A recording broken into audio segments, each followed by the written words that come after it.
안녕하세요. 저도 4.19 기념주의를 맞아서 제가 이 자리에 섰습니다. 저는 이제 4.19가 어떤 역사적 의미가 있었는지, 그리고 지금 어떻게 학계에서는 4.19를 어떻게 생각하는지 이런 거에 대해서 간략하게 말씀드리려고 하는데요. 향림교회 여러분들은 4.19가 어떤 의미인지 생각해 보신 적이 있으신지요? 우리는 왜 4.19를 기념하고 또 되새겨 생각해야 하는 것일까요?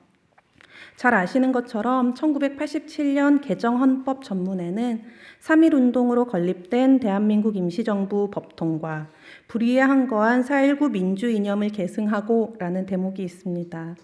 4.19를 한국의 민주주의의 전통의 일부로서 수용한다는 의미입니다. 그렇다면 그 이전의 헌법은 어땠을까요? 살펴보면은 4.19 직후인 1962년 개정 헌법에서는 4.19 의거라고 표현하고 있습니다. 박정희 쿠데타 이후지만 사실 박정희 정권으로서도 4.19라는 사건 자체를 부정할 이유는 없었기 때문입니다. 어찌 보면 4.19는 박정희가 쿠데타를 성공시킬 수 있었던 발판이 되어주기도 했으니까요. 그렇지만 1962년 헌법에서는 5.16이 진정한 혁명이어야 했기 때문에 4.19는 의거에 머물러야 했습니다.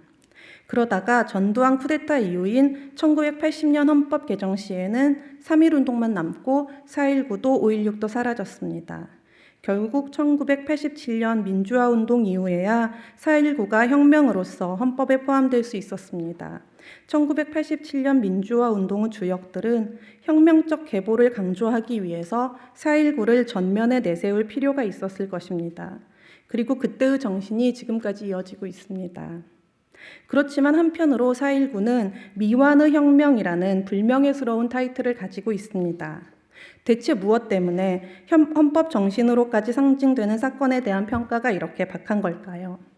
역사적으로 4.19에 대해 무엇이라고 평가하고 있는지 간략하게 말씀드리고 4.19가 더 이상 죽은 혁명이 되지 않기 위해서 2020년의 우리는 무엇을 해야 할 것인지 함께 고민해 보면 좋겠습니다. 4.19가 미완의 혁명이라고 불리는 이유는 여러 가지가 있습니다. 학자에 따라서는 이승만을 합법적으로 끌어내린 것이 아니라 하야라는 절충적 해결책에 그쳤기 때문이라고 보는 사람도 있습니다. 다른 이는 4.19 주역이던 학생들이 순식간에 원래 자리로 돌아가 버렸고 혁명 완수 과제가 민주당 손에 달려 있었던 점이 가장 큰 한계라고 지적합니다. 혁명의 열기는 이승만의 하야 선언 이후로 지속되지 못하고 급속도로 사그라들었기 때문입니다. 곧바로 실시된 총선에서는 조봉암이 사형당한 이후 활동의 근거지를 상실했던 혁신계 정치인들이 대거 참여했으나 대중들의 선택은 민주당이었습니다.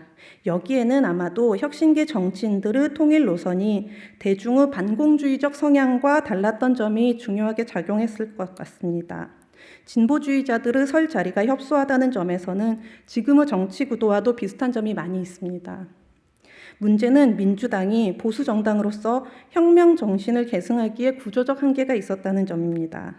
이들은 혁명의 완수보다는 경제제일주의를 내세웠고 심지어 반공법, 집회시위법 같은 혁명 정신에 위배되는 법을 제정하려는 시도까지 했습니다. 더구나 어부지리격으로 이승만과 자유당을 대신해서 정권을 책임지게 된 민주당은 생각보다 무능했습니다. 혁명 이후 사회는 전보다 혼란스러웠고 사람들의 삶은 조금도 나아지지 않았습니다. 때문에 이런 민주당의 한계가 5.16 쿠데타를 불러온 측면이 있다고 평가하는 이들이 많습니다. 1년 만에 박정희가 쿠데타를 일으켰을 때 함석헌 선생이나 김관석 목사처럼 이 위험성을 지적하는 경우도 있었지만 대부분의 지식인과 심지어 혁신계 정치인들까지도 이를 반겼던 것은 결국 민주당에 대한 뿌리 깊은 반감 때문이라고 볼 수 있습니다. 그럼에도 불구하고 4.19 정신이 중요한 이유는 사람들의 민주적이고 자발적인 참여를 통해서 정치적인 변화를 이끌어냈던 첫 번째 사례였기 때문입니다.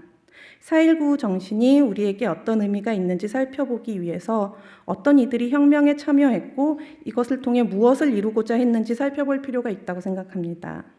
4.19 하면은 흔히 학생들의 시위라는 이미지가 강합니다. 실제로 학생들의 집단 행동이 교수들과 일반 시민들까지 광범위한 동참을 불러왔던 점은 부정할 수 없습니다.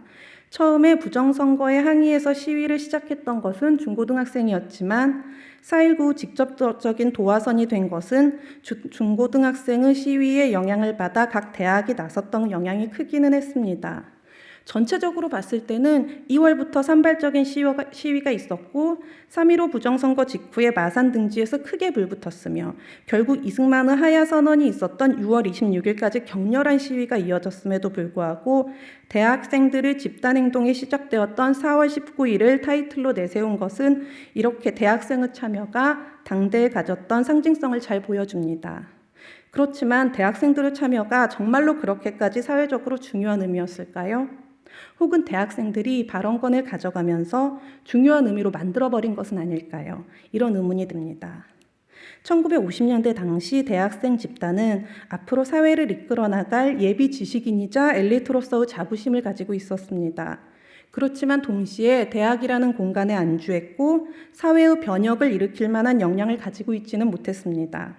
때문에 중고등학생의 시위가 전국적으로 벌어지던 2, 3월의 대학가는 침묵을 지키고 있었습니다. 물론 당시에는 4월에 학기가 시작했기 때문에 아직은 방학 기간이라 본가로 내려간 학생들이 많고 때문에 조직적인 대응이 어려웠을 거라는 그런 변명도 조금 가능하기는 한데요. 이 대학생들이 1950년대 내내 정부 독재에 크게 저항하지 못했던 점을 생각했을 때 이 시기 대학생 집단에는 어느 정도 근본적인 한계가 있었음을 알 수 있습니다.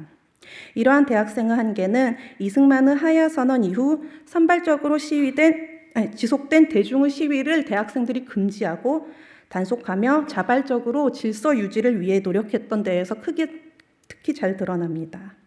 그 다음에 대학생보다 참여도가 높았던 중고등학생 중에는 우리가 흔히 생각하는 그런 질서정연하고 불의에 저항하는 민주시민적인 태도를 가진 이들도 많았겠지만 여기서는 특히 고학생의 참여가 두드러지는데요.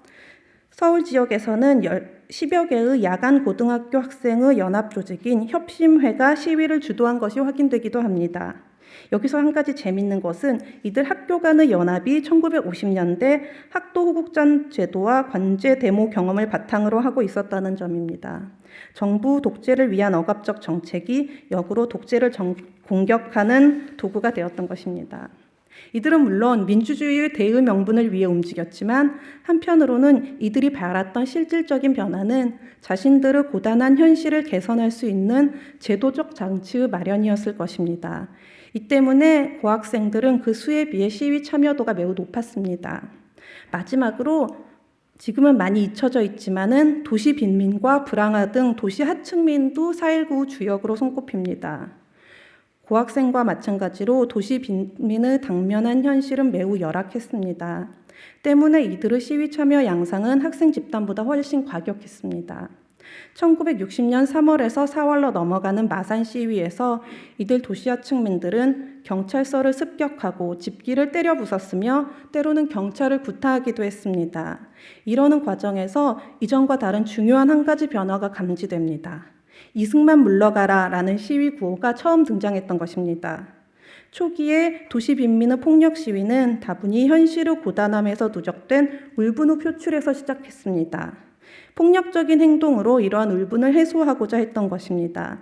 그렇지만 이들은 결국 자신들이 처한 환경을 바꾸기 위해서는 정치적 변화가 필요하다는 사실을 본능적으로 감지해냅니다. 그리고 이러한 선언이 곧 전국적으로 퍼졌으며 끝내 현실화되기에 이르렀습니다. 학생들의 시위가 주로 낮에 이루어졌다면 고학생과 도시하층민의 시위는 해가 지고 어두워진 시각에 이루어졌습니다. 그리고 경찰의 발포도 밤의 시위에 더 많이 집중되어 있었습니다. 이 때문에 4월 혁명의 전체 과정에서 학생 희생자보다 도시하층민의 희생자의 비율이 더 높게 나타나기도 합니다.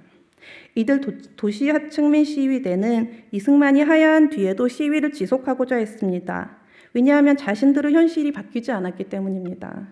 그러나 대학생 집단은 이들을 단속하고 금지했으며 이들의 요구를 묵살했습니다. 뿐만 아니라 혁명의 공을 독차지하기까지 합니다. 우리가 4.19를 학생들의 시위로 생각하게 된 것도 어쩌면 일정 부분은 이러한 역사적 그늘 때문이 아닐까 이런 생각을 해보게 됩니다. 결국 4.19에 참여한 이들은 민주주의를 위해서 싸우지만 그 안에는 각 개인의 이해관계가 얽혀 있음을 알 수 있습니다. 물론 이해관계라고 해서 민주주의라는 대의에 대한 진정성이 사라지는 것은 아닙니다. 다만 그만큼 어떤 변화가 절실한 집단이 더 많이 움직일 수밖에 없었던 것일 뿐이라고 생각합니다. 그러므로 민주주의 혁명은 단순히 정치적 변화뿐 아니라 사회 전반에 걸친 변혁을 수반해야 되는데 안타깝게도 4.19는 그렇게 되지 못했습니다. 오히려 4.19 이후 전개 과정에서 대중의 다양한 목소리는 막혔고 노동, 통일, 농촌 등 사회 각계의 분야에서의 요구가 반영되지 못했습니다. 촛불혁명으로 만들어진 지금의 민주당 정부는 1960년의 과오를 반복하지 않기를 바랍니다. 특히 며칠 전 총선에서 180석의 과반을 차지한 민주당이 앞으로 활동할 수 있는 역량은 매우 넓어졌습니다. 이제는 더 이상 나중으로 미룰 수 없는 평화와 통일, 환경 문제, 노동 불평등, 그리고 무엇보다 여성과 소수자의 인권의 가치를 지키는 정권이 되기를 바랍니다. 그것이 민주당과 이 정부에 힘을 실어주었던 많은 이들의 뜻일 것입니다. 감사합니다.